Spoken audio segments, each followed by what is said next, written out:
It's 9 p.m. Do you know where your key fob is?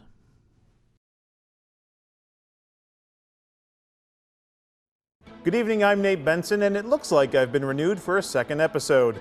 On the agenda tonight, the comptroller kerfuffle continues. Will she comply with a court order requiring her to go to the bond market? My interview with her was, well, you'll see. Trash denied. A hazardous landfill expansion in Niagara County was struck down by a state siting board. The NFTA is inching closer to releasing its final study for a light rail expansion to Amherst, but will the funding be there when it needs to get built? And we're also checking out a brand new exhibit at the Buffalo AKG by legendary artist Yayoi Kusama. And there was a 6% chance I nailed this intro on the first try. I'll let you figure out whether or not I did.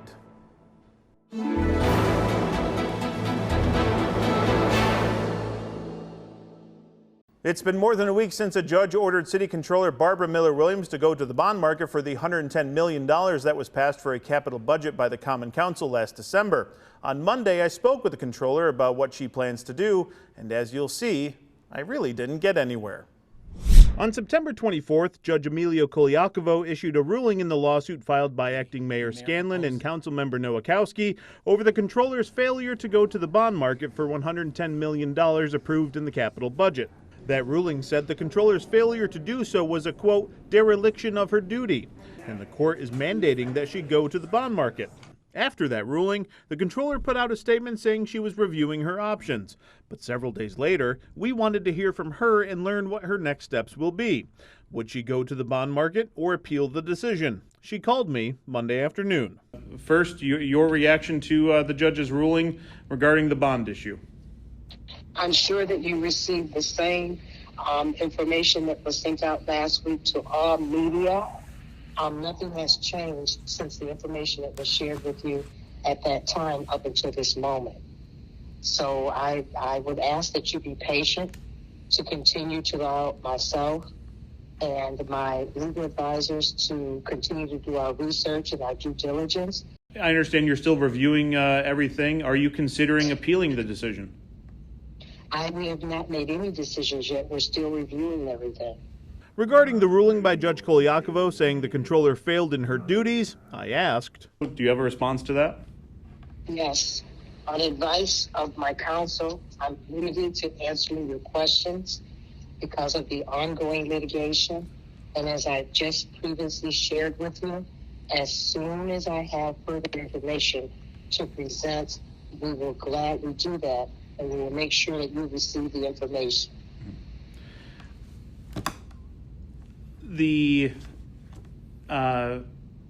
I guess, go ahead.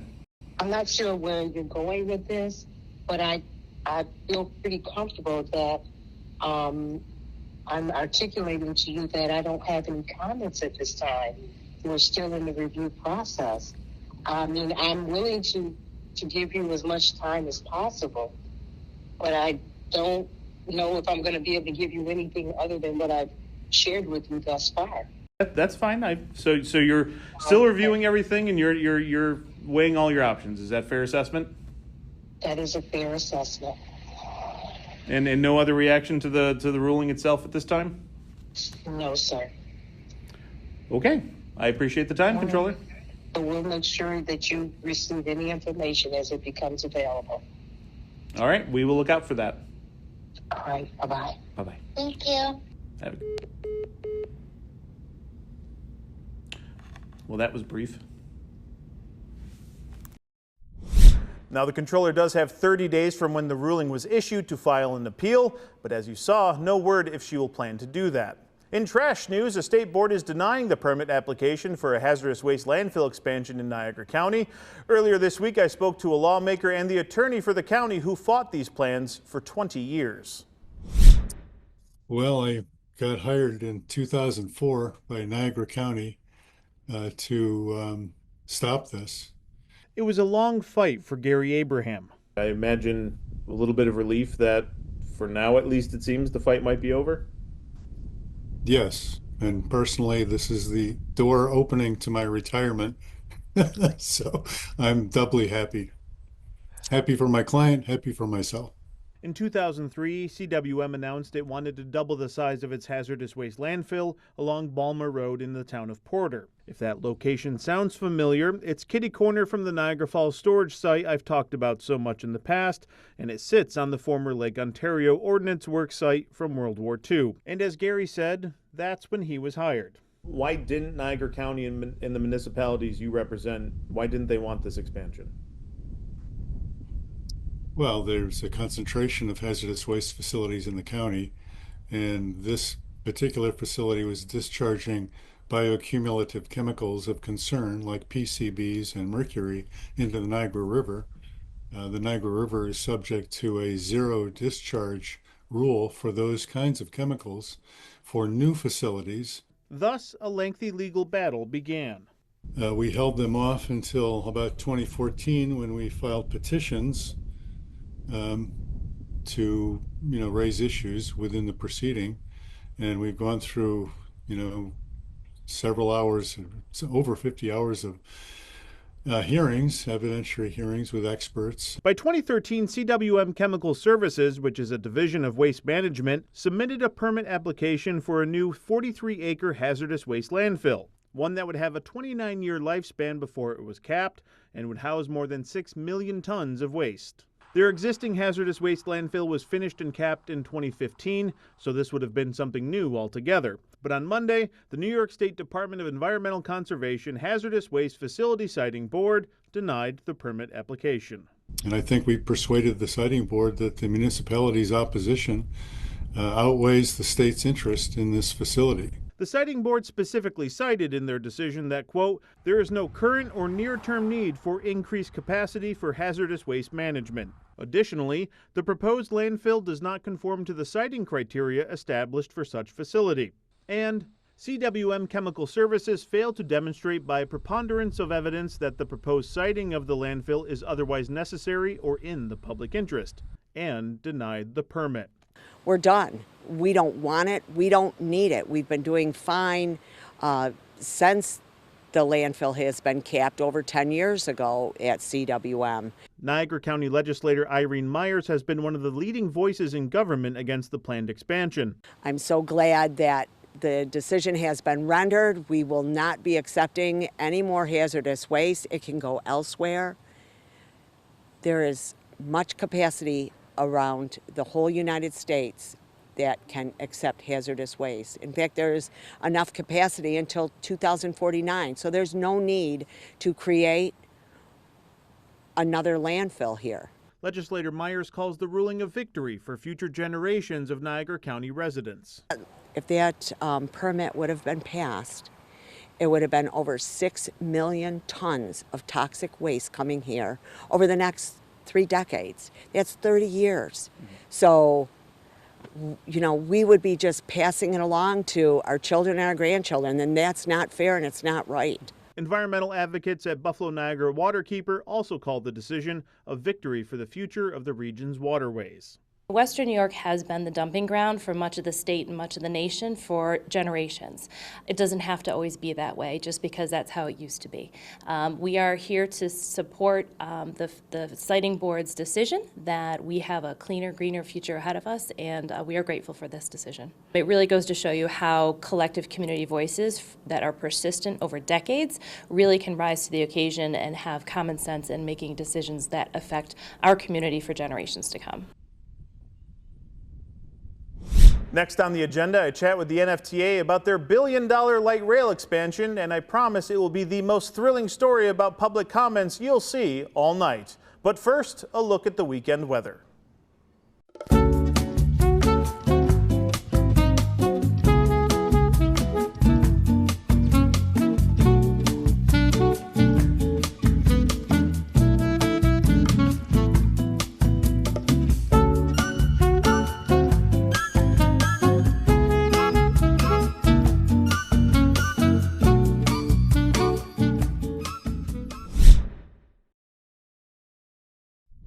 Back in August, the NFTA held a public meeting about plans for an expanded light rail line. Now that new line will connect UB South and UB North and even beyond.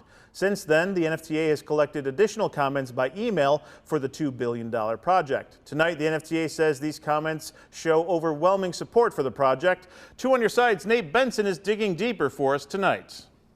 Yeah, Nate, the NFTA says that in comments that either share explicit support or opposition to the project, 87% of respondents support the new light rail expansion. The NFTA is culling through more than 700 public comments that were submitted during the comment period for their light rail expansion project to Amherst. And it's not a matter of simply looking at who supports or opposes the project, because not everyone who submitted a comment is clear with their intentions. When we sparse those out by if they express a feeling for the project, either in explicit support or opposition, we found that 87% of those comments were in support. About 13 expressed an opinion of opposition. That's not to say 87% of all 750 comments were in favor and 13 opposed, just those that explicitly said, because some comments would be a little more ambiguous, like just bringing up, questions or bringing up specific topics about the project. What's your general reaction then to this response? 87% is a pretty high number. It seems like overwhelming, affection for this project. Yeah, not surprised, to be honest with you, Nate. I mean, again, what we've been seeing over the years here is that there's a growing support for the project. It actually makes it easier to respond to those comments too. As part of this process, what we do is we respond to every substantive comment that's received. We generally put them into buckets. Right, so if all the ones that say there's support, we'll respond to those. All those that say they're opposed, will respond to those as one answer. That gets published as part of the final environmental impact statement. While 87% of those who explicitly indicated they support the project submitted comments were not the only avenue people could respond to the project. You may remember a public meeting back in August that was, we'll say, lively. We just don't need it. We don't need to be urbanized. We're suburban. We like it that way. Or UB, why would they give up an expedited, direct, and free transport between campuses for a metro rail they'd have to pay for, and that would slow down their commute? I will make the prediction that on the day after the day this whole thing is built, and UB is asked to throw in money, they're going to say, you know what, I think we're going to keep the shuttle buses. So how does the NFTA rectify what was said at the public meeting to the submitted comments? I think that public hearing, though, is very telling that it was a 50-50 split. Even though that doesn't align with what we've seen in the written comments, right? The written comments much more in favor. Generally, when you have these public forums on any project, it tends to lend itself more to the people that are upset about things than it is that are in favor, right? The feels like of this project is it's really catered towards UB, and UB has their own bus services, they have their own transportation, and this project doesn't necessarily work without UB getting rid of their services, and that's something that you kind of admitted as well. How can you reassure the public that this is just not catered to the University at Buffalo? I mean, look, Nate, the reality is the university is a major activity center along the corridor. Mass transit works when you connect activity centers, right? Whether it's a school or a hospital or a sporting center, something like that. You take any of those activity centers out of the equation, those projects don't work, right? In our case, it just so happens that the major activity center is UB, and obviously downtown medical campus, everything along the existing line. So it may seem as though it's a UB only project because they are the largest activity center, but that's not to say that the rest of the community doesn't benefit. If it was just a UB project, we'd probably just take this thing up Millersport Highway and follow the routes of the existing Stampede. But we're not doing that for a particular reason, because there are really important things for us to connect along the way on Niagara Falls Boulevard and Maple. Job centers, and particularly our current riders that use the Niagara Falls Boulevard bus, those are key stakeholders too, right? So yes, there's UB, 30,000 students, but it's important that we address all the other stakeholders in between. While the light rail expansion was initially pegged for a cost around $1 billion, the NFTA now believes it's closer to $2 billion. Obviously, we've seen a major shift in transportation project funding at the federal level with the current administration. The New York City second half subway just had a retrenchment of some funds. I'm sure you've seen as well. Funding for this project, while you haven't made a final decision yet, of course you're looking towards that end goal whenever you're going to be able to break ground on something. Are you sure the funds are even there at this time to be able to do this project? You know, I've said it before, I'll say it again. The only thing we can do here is handle what we can handle, and that's putting this project in the best possible position to compete for the funding, right? From an economic development standpoint, a ridership standpoint, community needs standpoint, we feel very confident that we are doing that through this process. Developer Douglas Jamal is offloading yet another property in Western New York. Benderson Development is now taking over part of the Boulevard Mall, a section that was previously owned by Jamal. Here's Channel 2's Ron Plants. Since 2019, when developer Doug Jamal stepped up to add a portion of the failing 1960s-era Boulevard Mall property to his portfolio, we've heard his and Amherst current supervisor Brian Kolpa's views, really transformation talk of a town community project with mixed-use space for retail and offices, but also specifically 1,500 units of diverse housing for seniors and even UB students. Now the Buffalo News reporting Jamal is selling out his portion of the property to Benderson Development, which already owns part of the 60-plus acre complex.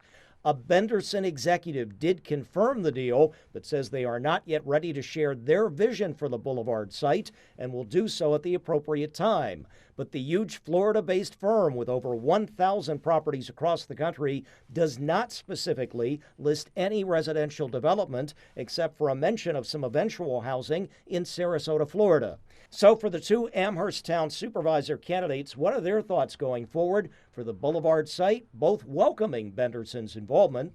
Democrat Sean Lavin mentioning his current town board and deputy supervisor position, declining an on-camera interview, only a statement that under Benderson, the town's vision will take shape with a good partnership. Also, the mall site's transformation will combine retail with residential type development, specifically mentioning again diverse housing for seniors and workforce in vibrant neighborhood setting. No specific mention of student housing. Republican candidate Dan Gagliardo did meet with us, stressing town government is not in the development business, and when asked about housing in particular, I think we have to find out what is Benderson thinking about. What are their plans?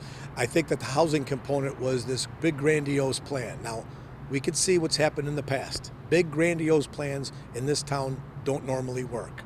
So I trust that Benderson will know what we need in this area. As long as he gets the input of the residents, they're involved right from the beginning. I think that this thing will work out well. Coming up on the agenda, I go to an art museum to look at all the art, and I promise it's the best art I've seen all week.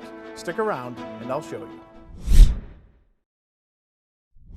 On the agenda tonight, in their own words, members of the Seneca Nation held its 5th annual Every Child Matters Walk in Niagara Falls. The walk is a way to honor and respect those lives that were impacted by abuse at residential boarding schools here in Western New York, but also in Canada. Kevin Nephew, president and CEO of Seneca Gaming, spoke about the importance of the walk and the legacy of those boarding schools.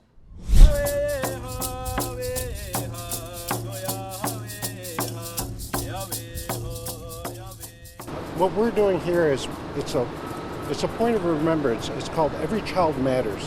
What we're doing is bringing education and awareness to the residential schools and the impact it had on Native communities. It's significant because, you know, on the Cattaraugus territory of the Seneca Nation where I grew up, there was a residential school called the Thomas Indian School. You know, unfortunately, a few years back, especially coming out of Canada, they realized the atrocities that had happened there.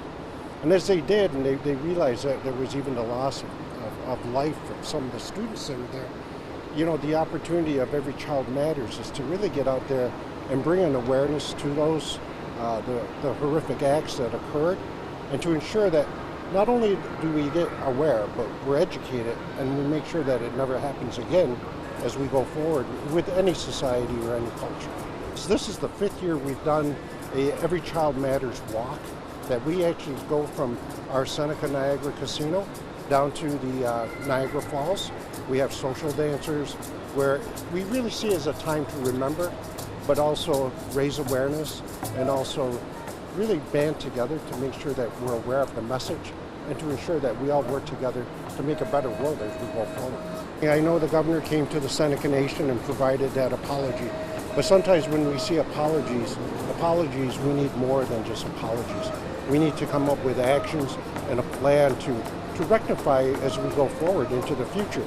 Nobody can tell exactly what that is. It's like anything when you see that apology and you know something's happened and something's wrong. But how do you ensure that, I was once told, you know, to apologize for something, you really have to accept and understand what you're apologizing for. And I think that's one of the challenges. And how do we make it right as we go forward? Not just for the Seneca Nation, but for all Native nations. And now for something completely different. The Buffalo AKG is celebrating the opening of a new exhibit featuring the work of Japanese artist Yayoi Kusama. Recently, I was able to walk through and talk to the curator as the AKG staff put the finishing touches on the exhibit before it opened to the public. I'm smirking because I don't know how to say any words. Roll that package! We are in the gallery highlighting the artwork called Pumpkin, and this is part of the exhibition, One with Infinity, Yayoi Kusama. You're looking at the new exhibit at the Buffalo AKG Art Museum, a vision of self-obliteration by Japanese artist Yayoi Kusama. This is an artist who, since 1935, has been experiencing visual hallucinations and has been using her art since then to cope with those visual hallucinations. And in doing so, really is sort of also creating visual sort of experiences, perceptual experiences for us. And when you walk through the infinity rooms, you definitely feel something. Oh, whoa. Okay. If you allow yourself to sort of experience this in a holistic way, it really will take over your vision. Born in 1929, Kusama is a pioneer of contemporary art, particularly installations. Those hallucinations that associate curator Andrea Alvarez mentioned eventually led Kusama to seek help.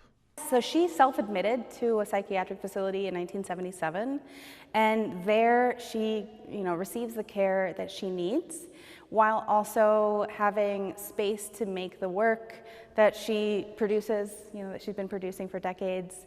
And that work has produced some of her marquee projects she calls Infinity Mirror Rooms. We're really excited to also highlight a part of her practice that's known as the Infinity Mirrored Room. So we have the first that she ever made, and it's a room that you enter, we close the door behind you, and you're in there alone in this infinite field, what seems like an infinite field of sculptures that she has created. This is really an opportunity to, experience in some ways what somebody with these sort of visual hallucinations might experience. So there is this degree of empathy that you can sort of come away with. And before we wrap up the agenda, let's dive into a new segment we're calling Letters to Nate. You get it? Letters to Nate, because it's Channel 2, and they're writing letters to me.